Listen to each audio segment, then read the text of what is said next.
Bonjour, merci de nous avoir rejoints dans le cadre d'Actionnariat pour cette réunion d'information et d'échange sur le groupe Crédit Agricole et sur Crédit Agricole SA, dont vous êtes sans doute des actionnaires, ou peut-être que vous envisagez aussi de devenir actionnaire, peut-être que vous avez été actionnaire et que vous envisagez de le redevenir. Voilà, donc on est avec vous, avec Clotilde Langevin, qui est la directrice de la communication financière de Crédit Agricole SA. Bonjour Clotilde. Bonjour. Voilà, donc on va passer la matinée avec vous, en tout cas jusqu'à midi et demi au moins, afin de répondre à vos questions. Donc on va faire d'abord un petit exercice de figure imposée, c'est-à-dire qu'on a convenu d'un jeu de questions-réponses pour pouvoir fixer un certain nombre de points. Et puis immédiatement après, on vous passera la parole avec des hôtesses qui seront dans la salle pour que vous puissiez donc poser vos questions. Alors, au préalable, puisqu'un nouveau plan stratégique a été annoncé le 6 juin dernier, et pour parler de l'actualité de Crédit Agricole SA, et surtout aussi, bien sûr, peut-être vous aurez des questions sur les résultats du troisième trimestre qui ont été annoncés récemment, on va, pour entrer dans le vif du sujet, vous proposer une vidéo de présentation, et puis on se retrouve avec Clotilde Langevin dans quelques instants. Donc les images, s'il vous plaît.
Voilà pour ces quelques images, voilà donc pour ces images et surtout ces chiffres, comme ça permet de bien savoir de quoi on parle. Donc avec Clotilde Langevin, directrice de la communication financière de Crédit Agricole SA, on va d'abord se lancer dans l'histoire, puisqu'on a vu quelques éléments qui notamment nous indiquent que le groupe est aujourd'hui la 10e banque mondiale.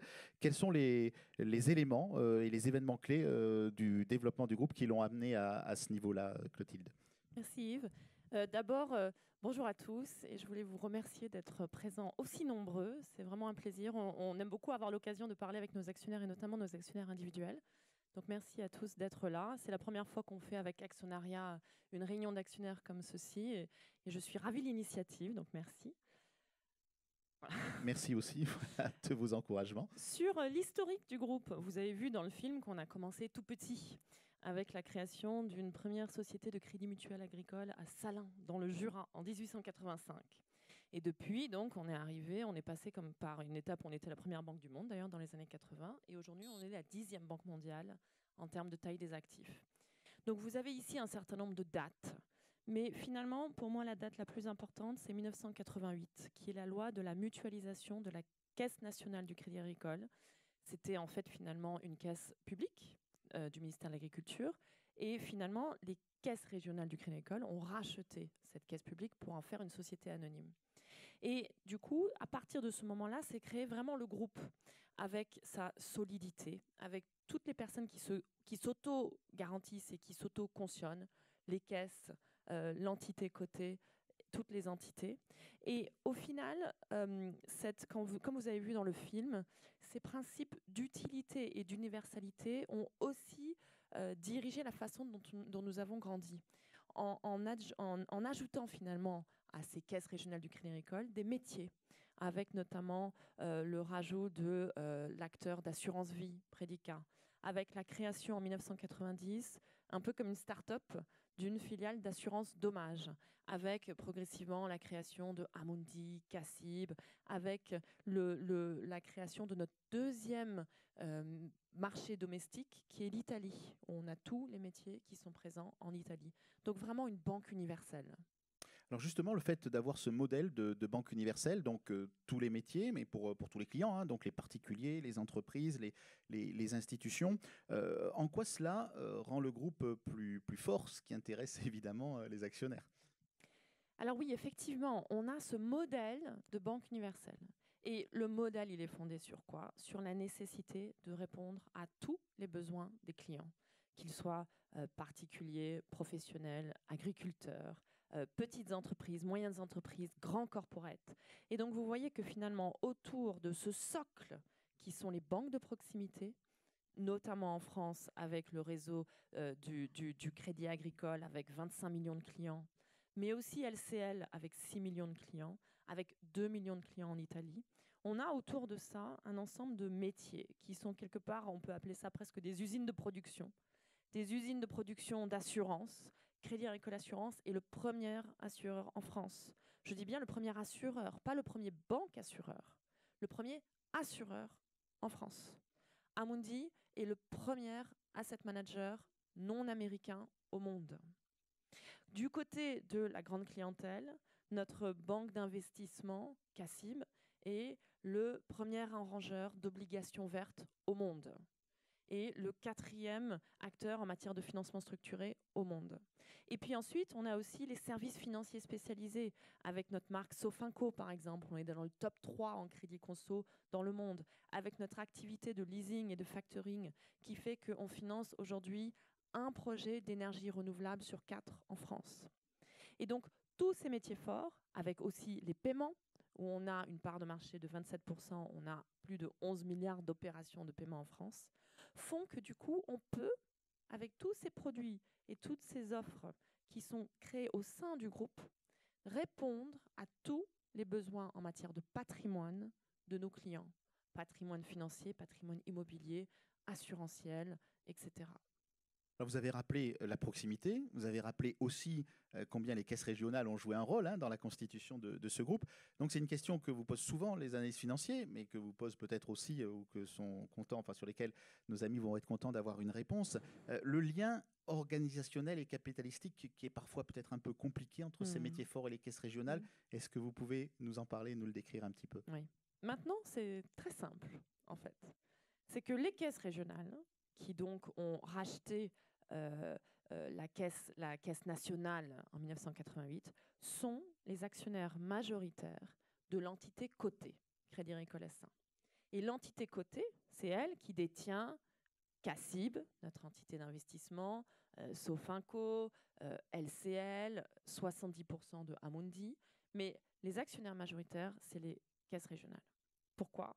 Parce qu'on veut garder notre autonomie par rapport notamment aux investisseurs institutionnels.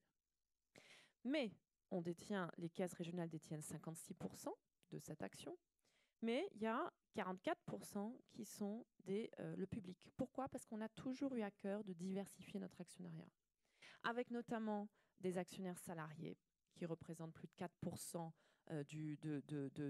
des actionnaires, ont 100 000 actionnaires salariés, et puis avec, bien sûr, des actionnaires individuels, 900 000 actionnaires individuels. On a la première base d'actionnaires individuels dans le CAC 40 en France. Un actionnaire individuel sur 2 est client. C'est aussi pour ça que c'est important. C'est que pour nous, vous, les actionnaires individuels, vous, j'espère encore plus après cette réunion, sont pour nous un garant de stabilité et un garant aussi de la façon dont on peut garder le lien avec nos clients, avec la population française, parce que cet actionnariat individuel, il est très français aussi. Et donc, on a cette notion d'un actionnaire majoritaire de contrôle et puis une ouverture à un actionnariat public. Alors comment, parce que c'est aussi une question que posent les actionnaires, la gouvernance, ça compte beaucoup dans vos réflexions et dans vos choix, comment cet actionnariat qui est très diversifié est-il représenté dans la gouvernance de Crédit Agricole SA?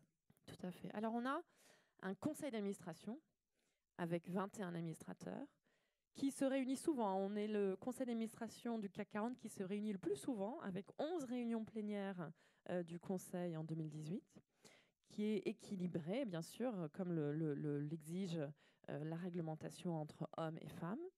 Et vous voyez qu'en fait, on a la majeure partie des sièges qui sont occupés par des représentants des caisses régionales.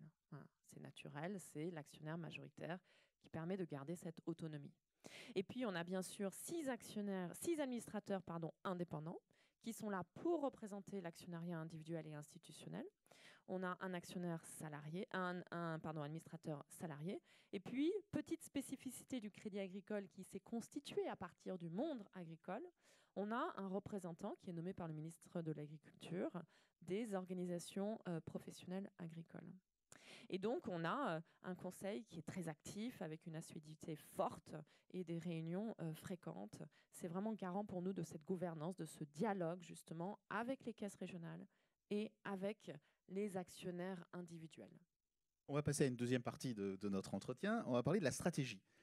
Vous avez anticipé en juin dernier la publication d'un nouveau plan stratégique avec 1 an d'avance. Alors, c'est toujours une question, peut-être que les gens qui vous suivent de près se sont aperçus de ça. Pourquoi était-ce important de le communiquer à ce moment-là et pas à la date du fin de précédent plan qui allait jusqu'à la fin de 2019? Oui, tout à fait. On avait publié un plan où on s'était fixé les objectifs à fin 2019.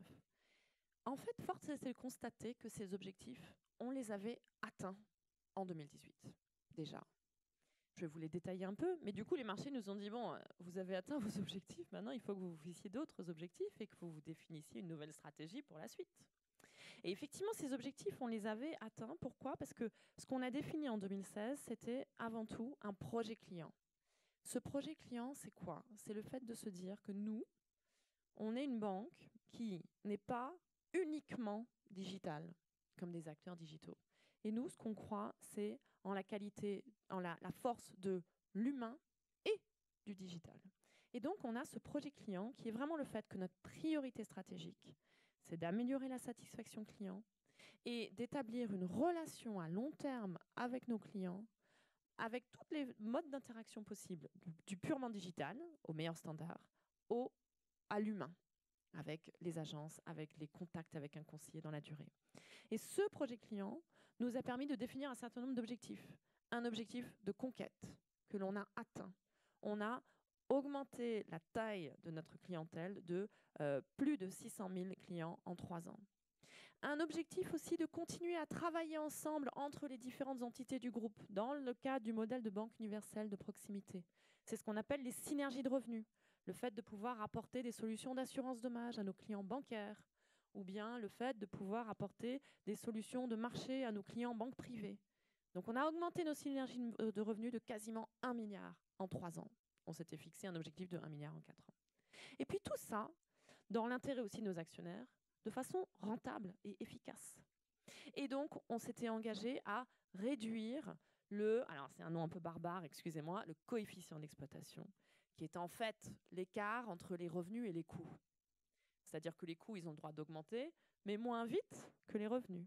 Et donc, vous voyez que ce coefficient d'exploitation s'est amélioré fortement. Oui, c'est un indicateur qui s'améliore quand la flèche est à la baisse, hein, donc vous inquiétez pas. Voilà, donc ça c'est positif, tous ces éléments-là sont positifs. Et puis le dernier point qui était important, c'est qu'on a ce modèle de banque universelle de proximité avec des métiers très forts. Mais ces métiers, ils sont tellement forts qu'en fait, on peut projeter la force de ces métiers comme Amundi, comme l'assurance, comme le crédit à la consommation, en signant des partenariats forts avec d'autres réseaux de banques de proximité à l'international. Donc, je vous donne un exemple. Amundi a racheté Pioneer, qui est l'acteur d'asset management, un acteur d'asset management italien de Unicredit. Et depuis, a signé un accord avec Unicredit. Donc, l'asset manager de Unicredit, donc une grande banque italienne, c'est Amundi. Et pourquoi? Ça permet de faire croître ces métiers. Ça permet d'améliorer l'efficacité en ayant cette taille critique, ça permet d'innover. Et donc, on a noué un certain nombre de partenariats avec Unicredit, sur le crédit conso avec Banco BPM en Italie, en assurance avec Credito Valtellinese en Italie aussi, en Espagne entre CACF et Bankia. Donc, des partenariats majeurs. Et tous ces objectifs un peu plus commerciaux nous ont aussi permis d'atteindre nos objectifs financiers. Puisque en tant qu'actionnaire, vous vous intéressez aussi bien sûr à nos objectifs financiers. Je vais vous en citer deux. Un objectif de revenu. On voulait que nos revenus croissent de 2,5% par an. Ils ont cru de 4,3% par an. Donc on a dépassé cet objectif de revenu. Ce qui s'est vu dans le résultat, 4,4 milliards de résultats pour l'entité cotée. Ce qui s'est vu dans le dividende, 0,69 € par action. Et surtout, ce qui s'est vu dans la solidité de notre capital. On s'était fixé un objectif de ratio CET1, terme barbare, mais c'est juste le ratio de capital. C'est les fonds propres qu'on a pour être résistant en cas de coup dur. Cet objectif qu'on s'est fixé, qui est bien au-dessus des objectifs réglementaires à 11%, on l'a largement dépassé en atteignant 11,5%. Voilà, là on est rentré dans le dur, hein, là on est rentré dans les chiffres. Je vais, si je puis me permettre, vous ramener un petit peu sur les valeurs, hein, en quelque sorte, parce que lors de la présentation de ce nouveau plan stratégique, vous avez présenté votre raison d'être. Alors, c'est un terme qui n'est pas forcément financier, la raison d'être. De quoi s'agit-il exactement et pourquoi est-ce important pour vous de communiquer sur cette raison d'être qui pourrait être en quelque sorte votre ADN? Tout à fait. Alors ça, c'est vraiment un point important pour nous. Quand on a publié notre plan de moyen terme en juin de cette année, c'était pas seulement le plan de moyen terme de l'entité cotée. C'était un projet pour tout le groupe Crédit Agricole. Et ce projet visait à se projeter dans l'avenir et à se dire qu'est-ce qu'on va faire dans l'avenir. Donc c'est pas finalement notre ADN qui est nos bases, notre ancrage.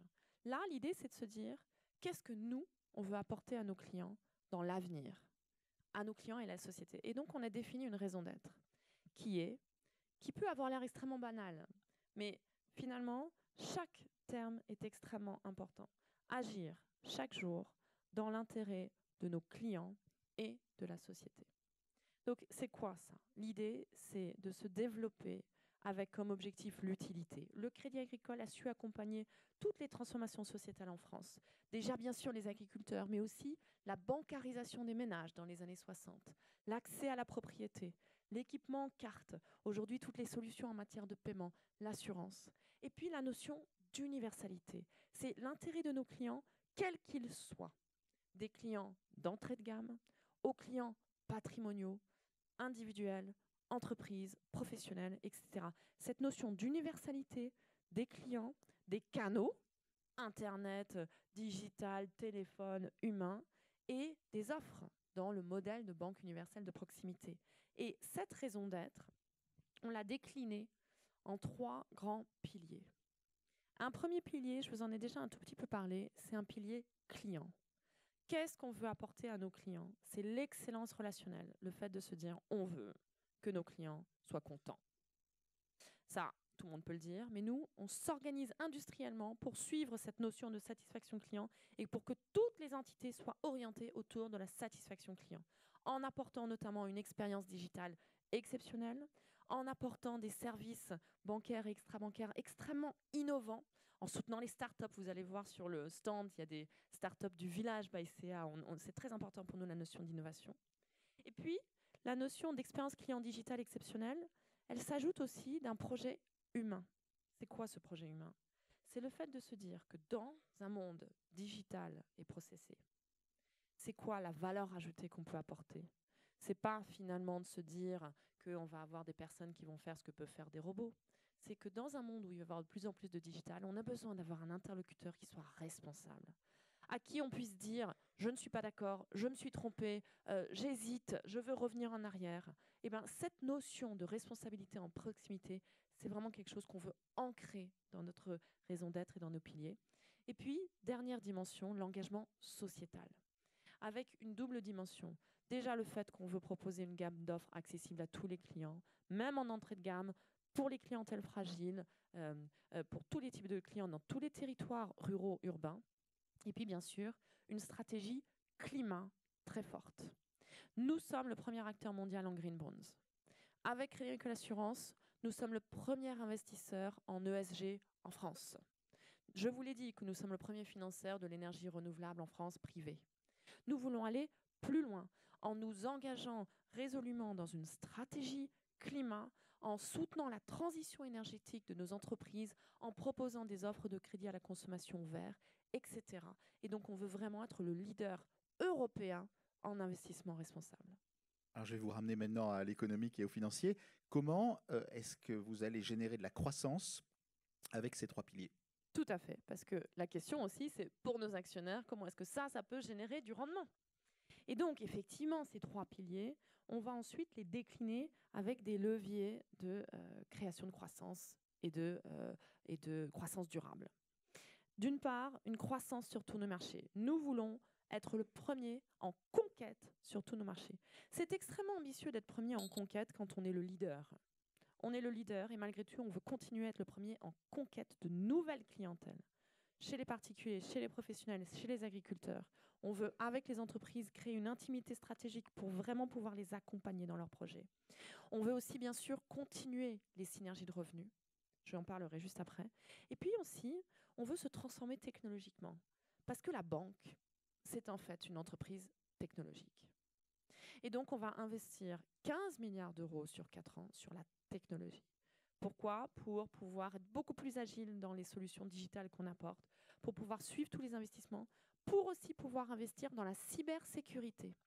Parce qu'aujourd'hui, la protection des data, c'est très important pour une banque. Et donc, nous voulons résolument investir dans la technologie dans notre PMT.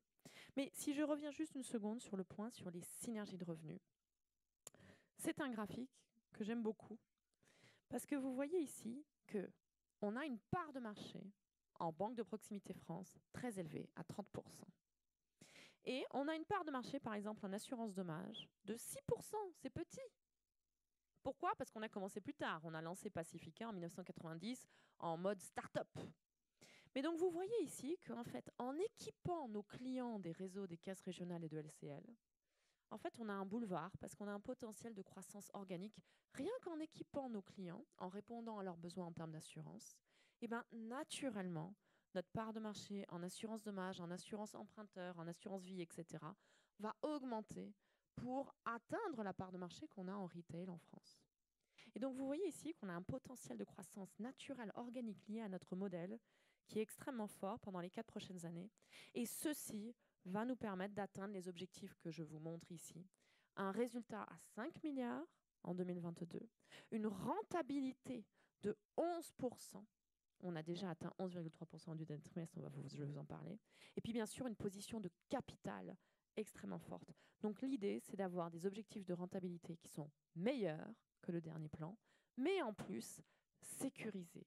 Les marchés aujourd'hui reconnaissent cette crédibilité qu'on a. On fait ce qu'on a dit qu'on ferait.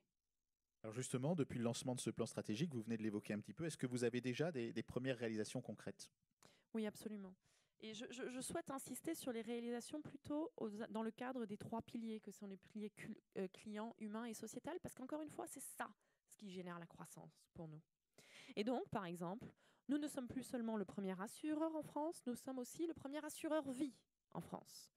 nous avons réalisé des opérations de structure avec notre filiale de services aux investisseurs, KCIS, qui vient d'acheter Casbank aux Pays-Bas et qui vient en gros de prendre le contrôle sur la filiale de services aux investisseurs de Santander en Espagne. Et puis, on a encore renouvelé des partenariats sur le crédit à la consommation en Italie, sur l'assurance en Espagne, sur les partenariats automobiles, les JV automobiles en crédit à la consommation aussi en Italie.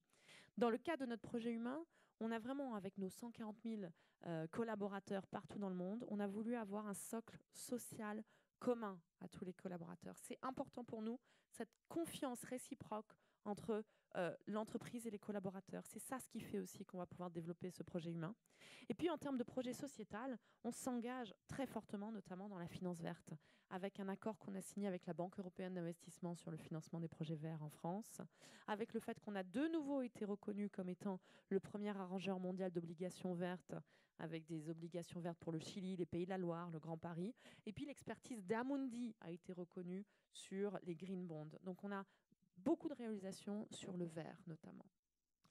Donc le 8 novembre, vous avez publié les résultats du 4e trimestre 2019 pour le groupe, qui ont été unanimement salués comme des très très bons résultats.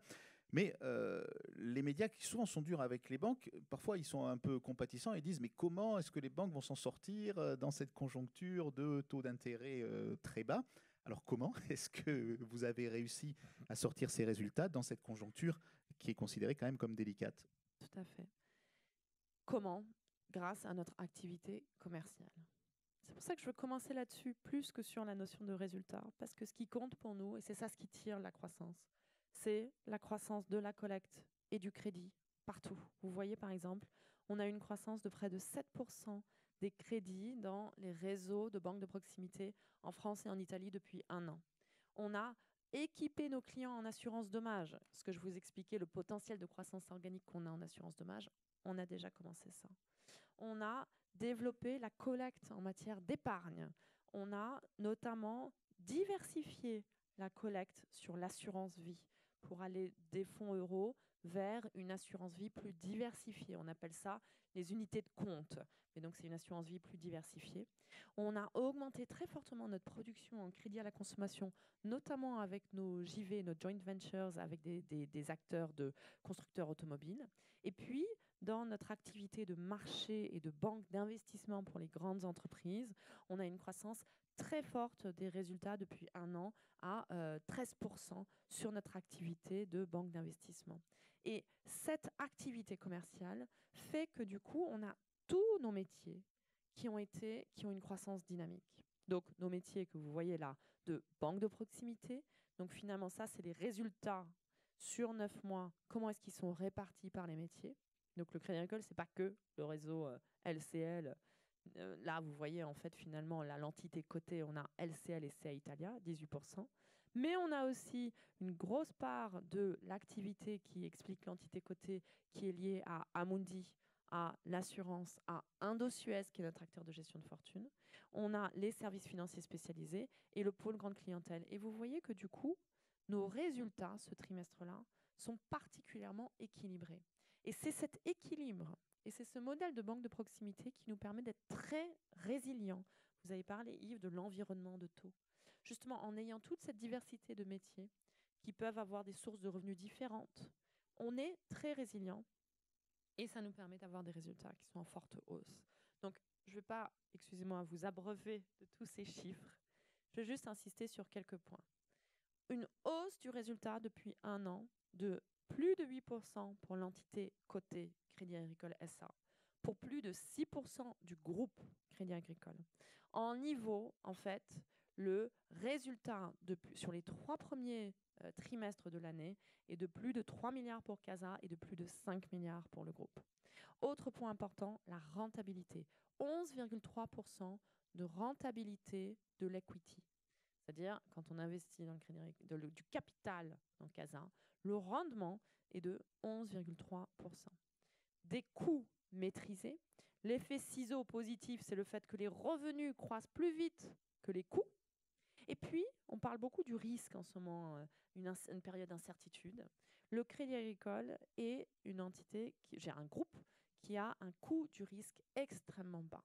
20 points de base, c'est un niveau de coût du risque qui est parmi de loin les meilleurs du marché. De même pour Crédit Agricole SA, 29 points de base. Et il reste encéphalogramme plat depuis des années. Pourquoi ? Parce que on ne dessert jamais nos conditions d'octroi de crédit. On est toujours extrêmement prudent. Et quand on parle de conquête, de développement, d'innovation, on le fait en répondant aux besoins des clients avec des offres et des services innovants. On ne le fait pas en desserrant nos contraintes de risque. Et tout ceci fait que du coup, notre position en capital est très forte, avec un capital de CASA de 11,7% et du groupe de 15,5%. Donc ça, on a ces chiffres-là qui sont résumés ici, avec notamment un bénéfice par action sous-jacent de 0,34 euros. Et on en arrive donc, puisqu'on voit ce terme s'afficher sur ces slides, aux ratios. Donc les ratios de solidité, on va en dire quelques mots. Comment est-ce que vous vous positionnez ? Parce qu'on sait qu'il y a un vrai enjeu aujourd'hui de réglementation par rapport notamment à BAL 4, c'est-à-dire donc des exigences qui se durcissent, hein, on peut le voir dans ce sens-là, depuis plusieurs années. Nous avons une très forte marge de manœuvre, en fait, marge de prudence. Ce qui compte pour le régulateur, la Banque centrale européenne, pour les agences de notation, pour les investisseurs crédits, c'est le groupe.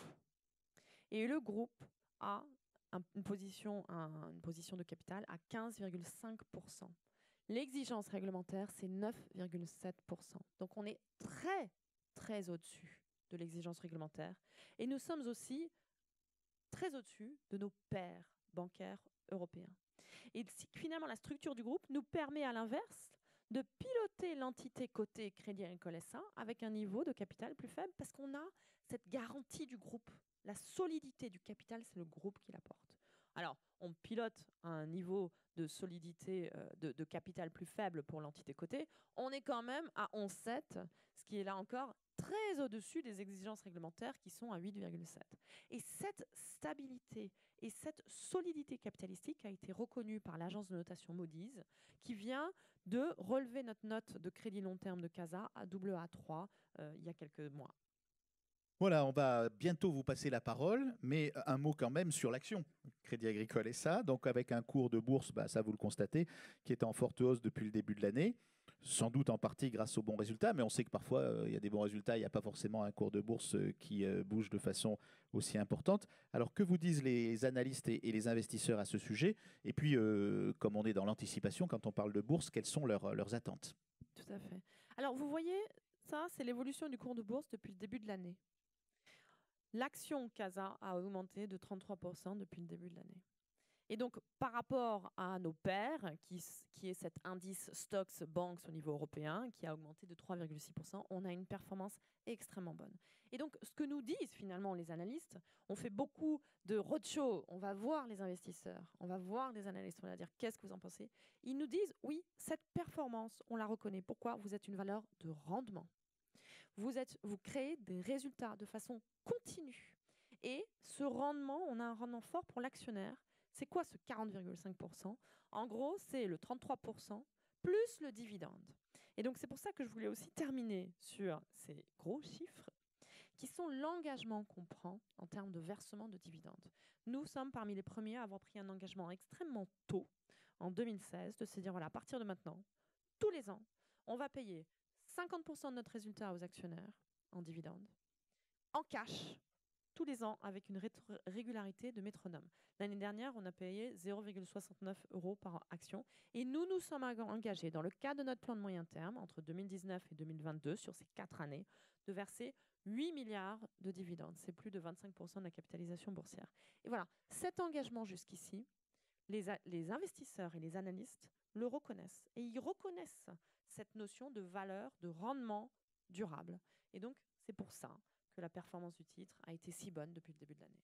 Mais écoutez, merci. Alors là, je vais faire quelque chose de pas très poli, c'est que je vais vous abandonner quelques instants toute seule sur cette tribune parce que je vais à la rencontre donc des personnes qui sont dans la salle pour la deuxième partie de cette session d'information. Eh bien, vous passez la parole parce qu'on a dit information et échange. Donc maintenant, c'est à vous de poser des questions. Alors, on est peut-être parfois allé un peu vite. Si vous avez même des questions précises sur des mots ou sur des expressions, n'hésitez pas, hein. Il n'y a peut-être pas que des grands professionnels de la bourse et de l'actionnariat parmi vous, donc n'hésitez pas. Et puis simplement, on est sur des questions d'intérêt général. Si vous avez des questions très très précises sur un produit particulier ou sur une stratégie de gestion, on vous dira tout à l'heure comment on pourra en discuter avec vous sur le stand. Alors on commence avec monsieur pour la première question. Oui. Bonjour et merci Bonjour. pour votre intervention. J'ai une question philosophique à vous poser. J'aimerais savoir aujourd'hui, fin 2019, compte tenu du plan stratégique que vous nous avez rappelé, quel sens il faut donner aux mots coopératif et mutualiste, notamment par rapport à CASA. Je comprends vis-à-vis des caisses régionales, je comprends moins par rapport à CASA, qui a un rôle de banque type BNP, HSBC, etc. Merci. Merci beaucoup pour votre question. On pourrait en parler pendant 2 heures. Donc, je vais essayer d'être brève et on pourra bien sûr continuer les échanges au stand après. Effectivement, nous sommes très fiers de notre statut de banque coopérative et mutualiste. Nous avons 10 millions de sociétaires, qui sont d'ailleurs beaucoup des clients. On a une part importante de nos clients qui sont donc des sociétaires. Et ce qui est important pour nous, la notion de mutualiste et de coopérative, c'est cette proximité au territoire et aux clients. Cette proximité, pas seulement avec notre maillage d'agences, vous avez vu les chiffres d'agences, on a plus de 8500 agences entre les caisses et LCL au niveau de la France, mais c'est aussi une proximité relationnelle.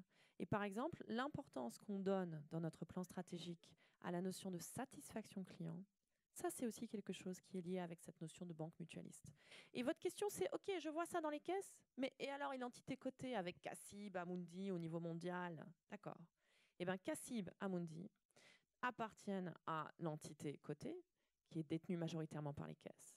Et le plan stratégique qu'on a donné pour CACIB, Amundi, CACF, c'est de mettre au fronton la notion de satisfaction client et au fronton la notion d'accompagnement des clients dans la durée, dans les moments clés de leur vie. Alors on le voit bien sur les particuliers par exemple, on a mis en place une initiative qui s'appelle Trajectoire Patrimoine pour essayer d'accompagner les clients dans leurs choix patrimoniaux, comprendre leurs projets, leur appétence au risque. Donc ça, on le voit dans la banque de proximité. Mais on fait pareil pour les grandes entreprises. On veut se développer, par exemple, dans les solutions de paiement au quotidien. On veut développer l'intimité stratégique avec eux pour justement les accompagner dans les transactions stratégiques, dans le conseil. Et donc, toutes les entités du groupe sont orientées autour de la satisfaction client, la conquête et l'engagement sociétal.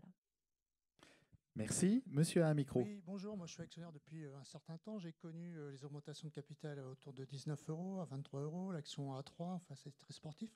Mais par contre, je veux revenir sur l'histoire du Crédit Lyonnais, le LCL. Donc, à l'époque, BNP voulait racheter le Crédit Lyonnais. Donc, du coup, c'est vous qui avez été un peu poussé à le racheter à la barbe de la BNP, mais je n'ai pas compris vraiment la finalité d'avoir racheté le Crédit Lyonnais. Est-ce que c'était pour avoir plus d'agences? Où sont les synergies? Parce qu'en fait, le Crédit Lyonnais, moi j'ai à côté de chez moi, il y a une agence Crédit Agricole et 50 mètres plus loin, il y a une agence Crédit Lyonnais. Donc est-ce que les deux systèmes informatiques sont compatibles, sont compatibles? Est-ce que le Crédit Lyonnais reste une entité complètement à part? Dans ce cas-là, pourquoi vous ne l'intégrez pas complètement ou vous l'avez à côté? Je n'ai pas compris vraiment pourquoi le Crédit Lyonnais existe toujours sous cette forme, quoi. Merci de votre question. C'est une très bonne question. Effectivement, nous avons racheté le Crédit Lyonnais. Ce n'est pas parce que la BNP nous a poussés. On ne fait pas les choses parce que d'autres nous poussent. On a choisi d'acheter cette banque qui avait des forces extrêmement fortes, notamment sur les entreprises, sur l'asset management. Et aujourd'hui, LCL, finalement, c'est la part banque de proximité de l'ex-Crédit Lyonnais. Et l'ex-Crédit Lyonnais, finalement, a fusionné avec ce qu'on avait déjà pour faire Amundi, pour faire Crédit Agricole CIB, pour faire tous les différents métiers producteurs dont je vous ai parlé sur la banque universelle de proximité. Ça, c'est la première chose. Les synergies, on les a vues parce que finalement, tous ces bouts du Crédit Lyonnais ont disparu dans Amundi, CACIB, etc. Maintenant, LCL, qui n'est pas le Crédit Lyonnais, mais qui est donc la part banque de proximité, finalement. Donc, pour répondre à votre question, oui, nous partageons la production informatique entre LCL et les caisses régionales.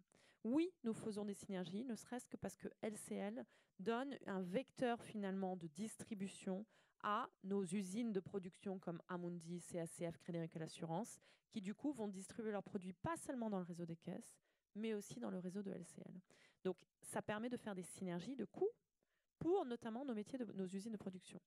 Et puis, dernier point, quand vous parlez des agences, effectivement, on a un modèle qui est un peu différent entre le crédit, le crédit agricole et LCL. Pourquoi ? Parce que LCL est beaucoup plus focalisé sur des zones très urbaines. D'ailleurs, la nouvelle campagne de communication de LCL est fondée justement sur la notion d'urbanité. Ma ville, ma banque. Et donc, dans ces zones urbaines, on a effectivement, depuis plusieurs années, réduit le nombre d'agences en regroupant des agences, parce que effectivement, ça n'a pas de sens d'avoir 2 agences à 500 mètres, à chaque fois en faisant très attention à l'impact sur la rentabilité de ces regroupements. Donc, c'est vraiment une stratégie finalement différente. On a 2 réseaux différents qui ont une stratégie client qui est différente, même s'ils sont tous les deux avec comme orientation principale la satisfaction client. On a réduit très fortement les coûts chez LCL, donc les synergies sont là. Le coefficient d'exploitation chez LCL, il est à peu près à 66%, ce qui est là encore parmi les meilleurs du marché. La satisfaction de client LCL, qui auparavant était plutôt au niveau d'autres banques en France qui étaient moins bons, a retrouvé le standard qu'on avait dans le réseau du Crédit Agricole. Et donc, on a réalisé ces synergies de revenus et de coûts avec ce deuxième réseau. Merci. Monsieur. Bonjour madame. Une remarque et une question.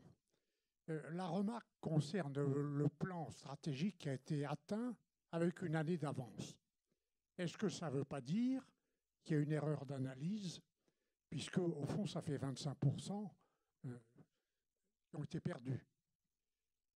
La deuxième question, la question, c'est votre vulnérabilité en matière d'assurance. Le dérèglement climatique fait que de plus en plus d'accidents arrivent, et alors que vous augmentez, j'ai vu 54% de plus en matière d'assurance, est-ce que ça n'augmente pas la vulnérabilité du groupe? Merci. Alors, merci beaucoup. Je pense que nos calculs n'étaient pas faux.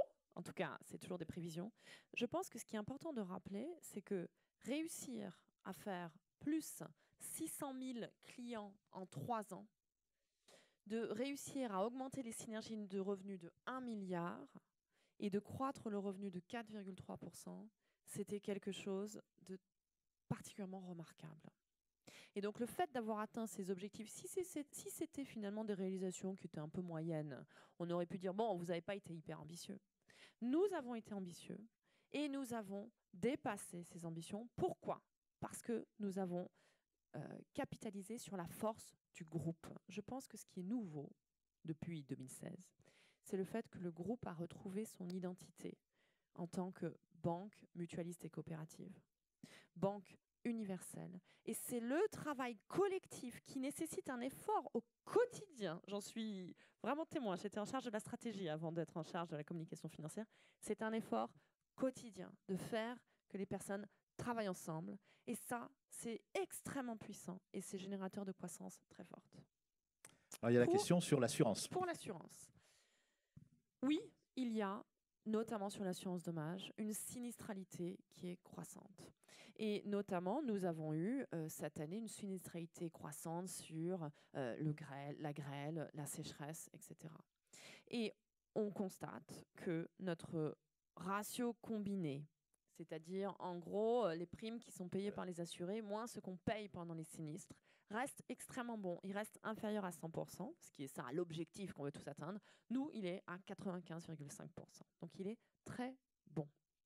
Et oui, on croit en assurance dommage. On croît à un rythme de quasiment 7% par an, alors que le rythme du marché, c'est 2,5-3. Donc on gagne continuellement des parts de marché.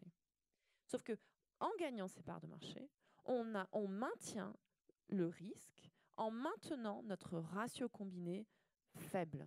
Pourquoi? Parce qu'on a des bons modèles et puis parce qu'on fait payer le juste prix. C'est-à-dire, pour les assurances climatiques, on fait payer le juste prix qui intègre, à partir de maintenant, la régularité de ces événements climatiques, qui ne sont plus exceptionnels, qui sont maintenant devenus la norme. Mais c'est précisément quelque chose qu'on intègre dans nos volumes, dans nos modèles, de façon prudente. Et malgré tout, on gagne des parts de marché. Merci, monsieur à un micro, là, au milieu de la salle. Voilà, allez-y, je vous en prie. Oui, bonjour. Merci pour ces explications qui sont très orientées résultats, donc qui paraissent convaincantes en termes de résultats. Moi, j'ai 3 questions qui sont assez liées. La première, c'est comment vous expliquez l'écart de ratio de solvabilité entre les banques américaines et les banques européennes, sachant qu'elles sont en faveur plutôt des banques américaines. La deuxième, de quelle façon le crédit agricole est-il protégé d'un gros problème éventuel sur DB, Deutsche Bank, notamment est-ce qu'il y a des engagements réciproques? Et la troisième, est-ce que le crédit agricole prête aux autres banques en overnight ou est-ce qu'elle continue à passer par la BCE et dans ce cas subir des rendements négatifs?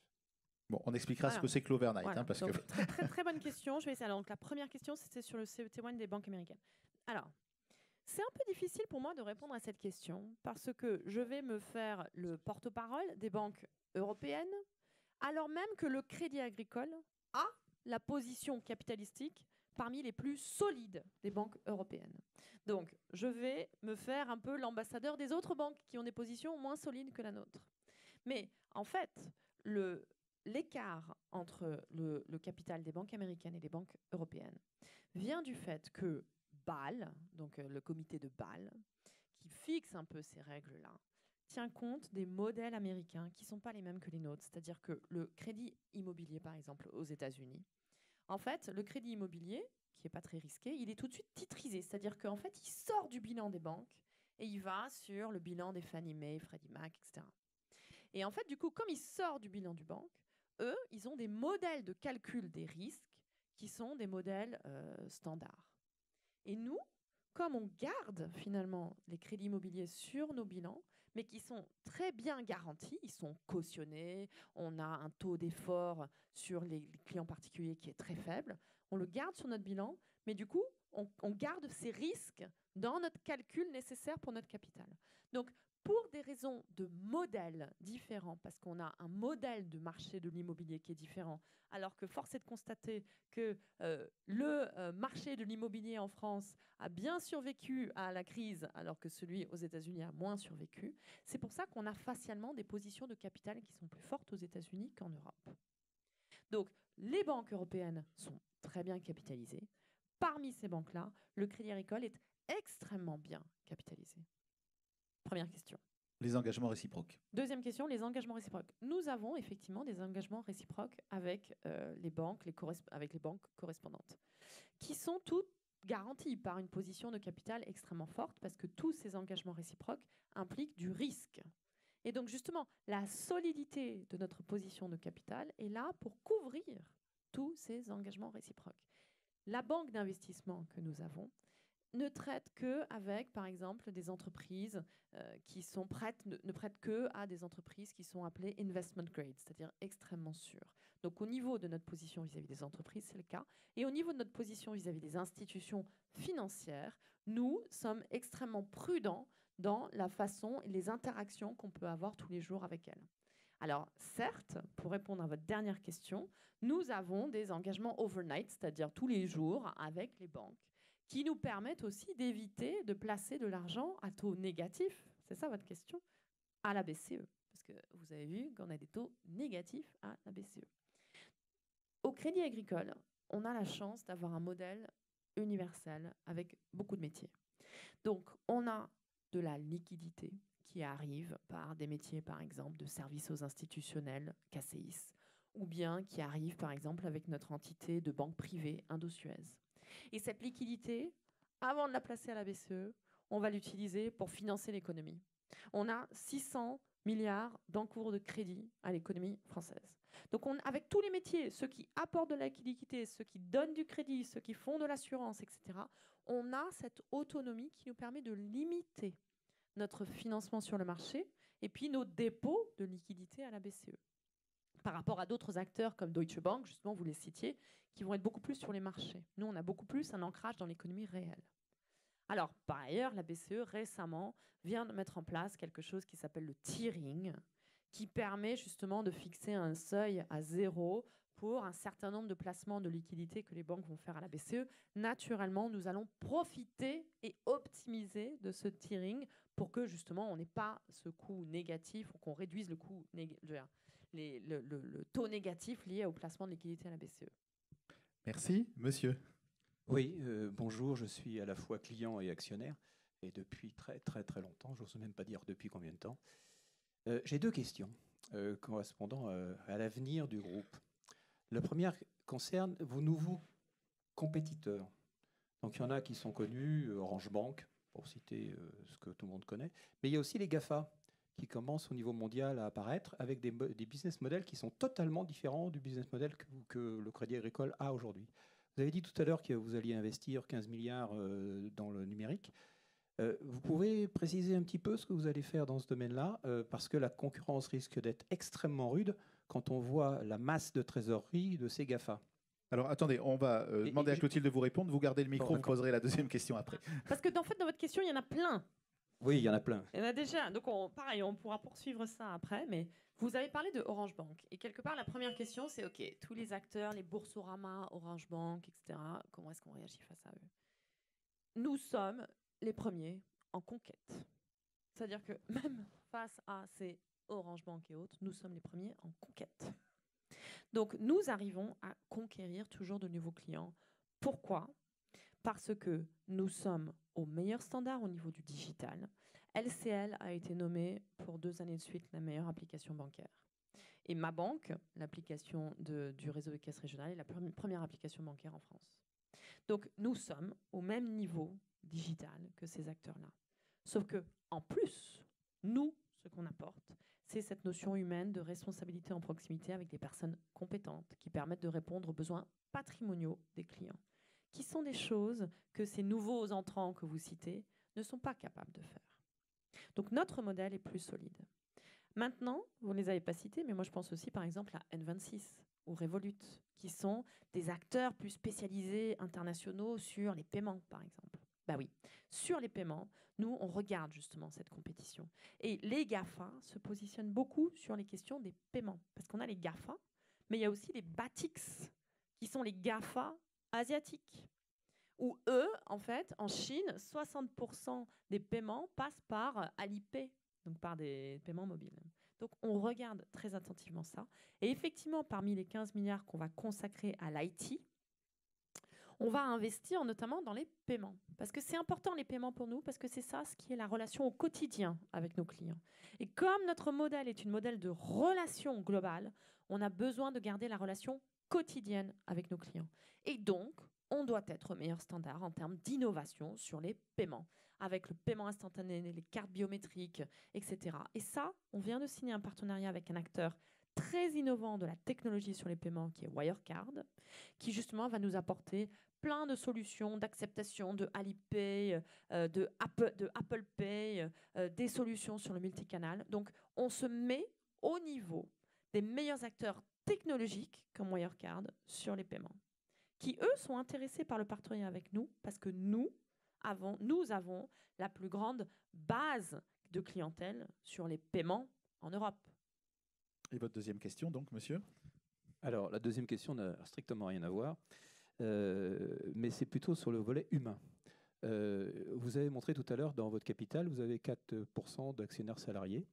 Vous n'êtes pas sans savoir que la loi Pacte, depuis peu, vous permet d'aller au-delà. Donc, je voudrais savoir ce que le Crédit Agricole compte faire par rapport aux nouvelles possibilités de la loi Pacte. Oui. Alors, sur l'actionnariat salarié, nous avons une politique depuis quelques années qui est de faire des augmentations de capital réservées aux salariés régulières. Donc, nous en avons fait une en 2018. Nous venons d'en faire une au T3 qui nous a permis de gagner 150 millions. Et l'idée est de se dire que pour les salariés, nous voulons ouvrir cette possibilité tous les ans de façon régulière. Parce que quand on le fait seulement une fois, voilà, on ne veut pas créer cette espèce de fluctuation et on veut avoir quelque chose de régulier. Et donc tous les ans, les salariés vont avoir cette possibilité de participer, d'augmenter leur prise de participation dans l'action CASA avec ces augmentations de capital réservées aux salariés. Donc ça, c'est quelque chose d'important pour nous. Mais il y a les salariés, c'est 100 000 personnes à peu près dans les actionnaires. Il y a aussi les actionnaires individuels. Et pour nous, les actionnaires individuels, c'est les salariés, mais c'est une personne sur deux dans ces actionnaires individuels qui sont des clients. Donc vous avez parlé de la dimension humaine. On a l'humain salarié, on a aussi l'humain client. Ça, c'est aussi important pour nous. Et l'actionnariat individuel nous permet justement de créer un lien dans notre philosophie et ADN mutualiste et coopératif avec justement nos clients qui nous détiennent. Alors, 2 questions de messieurs. Les dames ont aussi le droit de poser des questions, hein, donc allez-y, mesdames. Hein. Alors, monsieur, puis votre voisin parlera après. Oui, bonjour. Vous avez répondu en partie à la question que je me posais par rapport au GAFA, N26, Revolut. Qu'en est-il par rapport donc, aux néobanques, effectivement, et puis aux banques en ligne, mais surtout à la crypto-monnaie? Vous parlez d'engagement de gestion de patrimoine pour l'ensemble des gens souhaitant placer du patrimoine. J'ai du patrimoine en crypto-monnaie. Malheureusement, à part le mois de mai, le couac que vous avez eu avec un de vos clients, vous lui avez refusé carrément d'investir sur de la crypto-monnaie. Vous faites quoi concrètement aujourd'hui face à la crypto-monnaie et donc à Facebook et son Libra et ces 40 autres sociétés assez hautement cotées quand même qui se lancent dans la crypto-monnaie? Merci de votre question. Alors, il y a plusieurs éléments dans votre question. Je pense qu'il faut distinguer le Bitcoin d'initiatives un peu plus larges, qui est finalement une valeur qui se veut comme étant une valeur de rendement, et puis une monnaie qui sera là pour des échanges comme Libra, par exemple. Le Bitcoin est une valeur extrêmement spéculative. On l'a vu avec les évolutions de cours qu'on a observées ces dernières années. Et donc, bon, après, chaque situation est unique.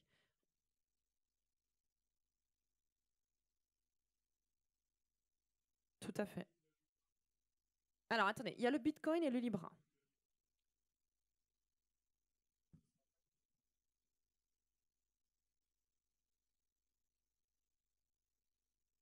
Oui, oui, tout à fait. Tout à fait, tout à fait. Ok, Oui, tout à fait. Donc, il y a cette distinction entre le Bitcoin et le Libra. Donc, le Bitcoin, c'est une valeur plutôt spéculative. Et nous avons tendance au Crédit Agricole à déconseiller d'aller vers le Bitcoin si si on a un appétit au risque faible. Le Libra, c'est autre chose. Et là, quelque part, c'est plutôt une question qui concerne les États. Parce qu'aujourd'hui, c'est plutôt les États qui se sont un peu révoltés contre le Libra en disant, voilà, avoir une monnaie à grande échelle, sans avoir derrière des gouvernements, une banque centrale, finalement, une solidité derrière et un ancrage dans l'économie réelle, c'est inquiétant. Nous, au Crédit Agricole, est-ce qu'on est inquiet est-ce que ça nous inquiète, le Libra? C'est un peu, je pense qu'effectivement, le Libra est plutôt orienté, comme vous le dites, pour des pays où il y a une très faible bancarisation et où la confiance en la monnaie est très faible. Le Venezuela, par exemple. Attendez, on vous répond, monsieur. Alors, je termine. Et nous, au Crédit Agricole, on a justement nos marchés qui sont plutôt des marchés européens, bancarisés, avec une monnaie solide. Et donc, on a aujourd'hui vu très peu d'incursions du thème Libra en France. On parle plutôt, par exemple, des pays d'Amérique latine. Et donc, la question du Libra est une question aujourd'hui qui préoccupe plutôt les régulateurs et les pouvoirs publics. Nous, au Crédit Agricole, qu'est-ce qu'on fait? On veut proposer des solutions les plus innovantes en matière de paiement pour nos clients et on veut, avec Trajectoire Patrimoine, conseiller nos clients dans la gestion de leur patrimoine de la façon la plus adaptée à leurs besoins possibles en tenant compte de leur appétit au risque. C'est aussi pour ça d'ailleurs qu'avec, vous savez, la loi Pacte a mis en place la possibilité d'avoir un plan épargne retraite qui finalement homogénéise un peu toutes les solutions de plan épargne retraite et plus souple dans les conditions de sortie.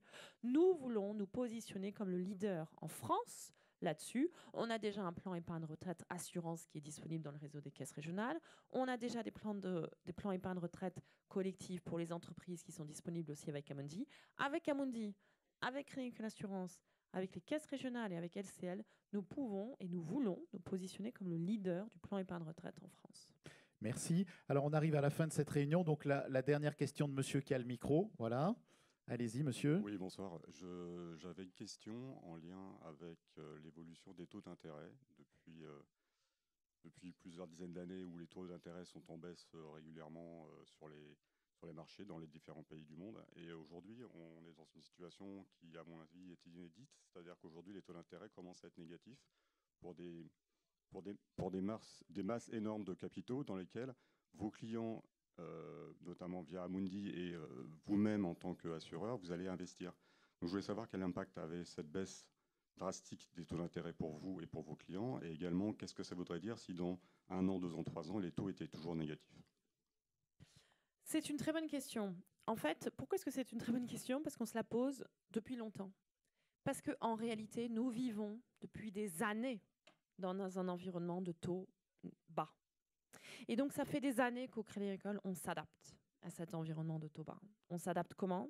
On s'adapte grâce à notre modèle de banque universelle qui consiste à plutôt jouer sur l'équipement de nos clients en assurance, en patrimoine, plutôt que sur le crédit et donc la marge qu'on va faire sur ce crédit. Donc, on s'adapte. Il y a une question que vous posez autour notamment du fonds euro. Et effectivement, avec un environnement où les rendements sur les marchés baissent de plus en plus, aujourd'hui, pour un client, il peut être intéressant d'avoir un fonds euro avec un rendement plus faible, mais un capital garanti. Nous proposons aux clients ce fonds euro, mais aussi des placements plus diversifiés où on peut accepter une petite part de risque pour avoir plus de rendement. Et toutes ces solutions-là, on les propose aussi dans le cadre de ce suivi qu'on va avoir avec les clients de leur patrimoine au niveau global. Le message important, c'est qu'en fait, cet environnement-là, il n'est pas nouveau. Cette baisse des taux d'intérêt, on la voit depuis des années. Or, au Crédit Agricole, on continue à avoir des résultats très solides et très réguliers. Nous sommes une valeur de rendement durable. Ce qui compte, par contre, c'est qu'il faut qu'on accompagne les épargnants qui, eux, doivent aussi s'adapter à un monde où les rendements seront plus faibles. Mais le Crédit Agricole peut s'adapter en apportant justement ces solutions de banque universelle à leurs clients. Voilà, écoutez, merci pour vos questions. Il nous reste quelques instants à passer encore ensemble. Juste cette fiche, ce slide sur les relations avec les actionnaires et le service relations avec les actionnaires qui est présent bien sûr à Actionnariat et présent sur le stand. 900 000 actionnaires individuels, on l'a dit. 48 000 de ces actionnaires sont membres du club des actionnaires. Si vous n'êtes pas membre, eh bien vous allez sur le stand et vous allez voir, on va vous expliquer comment le devenir. C'est totalement gratuit. Alors, beaucoup de services, inscription à une e-news mensuelle, des invitations à des réunions d'information. Il y a également des offres pour participer à des événements par les différentes fondations du groupe qui peuvent être culturelles, sportifs, économiques, etc. Vous avez une rubrique actionnaire individuel, vous avez un espace personnel sécurisé en ligne et vous avez des publications. Si vous aimez le digital et si vous ne voulez pas utiliser le papier en digital, en papier, vous avez même le rapport intégré qui est à la sortie de cette salle et que vous pouvez également prendre donc sur le stand. Je vous précise aussi que dans cette salle, mais également sur le stand et sur le stand du revenu, vous avez la dernière publication du revenu avec en 4e de couverture une interview du directeur général de Crédit Agricole SA, Philippe Brassac. Vous aurez sur le stand, si vous nous y rejoignez, la possibilité de rencontrer des responsables du Crédit Agricole Île-de-France qui vous parleront de cet aspect patrimonial dont Clotilde vient de parler. Vous pourrez avoir, si c'est les SICAV qui vous intéressent ou les fonds, un responsable d'Amundi qui est à votre disposition.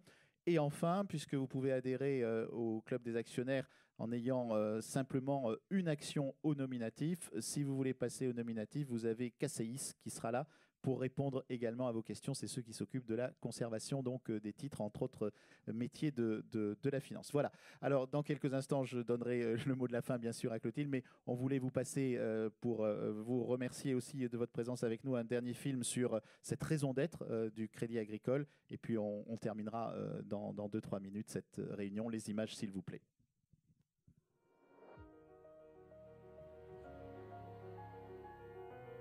Notre finalité, c'est d'être le partenaire de confiance de tous nos clients. Notre solidité et la diversité de nos expertises nous permettent d'accompagner dans la durée chacun de nos clients dans leur quotidien et leur projet de vie, en les aidant notamment à se prémunir contre les aléas et à prévoir sur le long terme. Nous nous engageons à rechercher et protéger les intérêts de nos clients dans tous nos actes. Nous les conseillons avec transparence, loyauté et pédagogie. Nous revendiquons la responsabilité humaine au cœur de notre modèle. Nous nous engageons à faire bénéficier tous nos clients des meilleures pratiques technologiques, tout en leur garantissant l'accès à des équipes d'hommes et de femmes compétents, disponibles en proximité et responsables de l'ensemble de la relation. Fiers de notre identité coopérative et mutualiste, nous nous appuyons sur une gouvernance d'élus qui représente nos clients. Nous soutenons l'économie, l'entrepreneuriat et l'innovation en France et à l'international. Nous nous mobilisons naturellement pour nos territoires. Nous nous engageons délibérément sur les terrains sociétaux et environnementaux en accompagnant progrès et transformation. Nous sommes au service de tous, des ménages les plus modestes aux plus fortunés, des professionnels de proximité aux grandes entreprises internationales. C'est ainsi que s'exprime notre utilité et notre proximité vis-à-vis de nos clients et que s'engagent nos 141 000 collaborateurs pour délivrer excellence relationnelle et opérationnelle. Nous sommes le Crédit Agricole. Et notre raison d'être, c'est d'agir chaque jour dans l'intérêt de nos clients et de la société.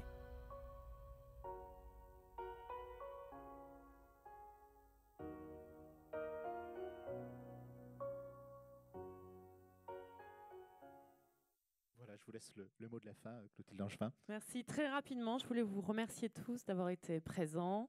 Merci pour vos questions extrêmement stimulantes. Et donc, je serai ravie de pouvoir continuer les échanges avec ceux qui le souhaitent. Je vais aller au stand qui se situe au milieu du salon. Et à ce stand, j'en profite pour rappeler que vous pouvez avoir accès au rapport intégré, qui est un rapport où on essaye de façon très simple, très pédagogique, de décrire la stratégie du groupe, son engagement sociétal. Nous sommes partie des premières entreprises à avoir mis en place en France cette notion de rapport intégré. Et donc, il est disponible au stand au milieu du salon. Merci beaucoup. Merci, à tout de suite.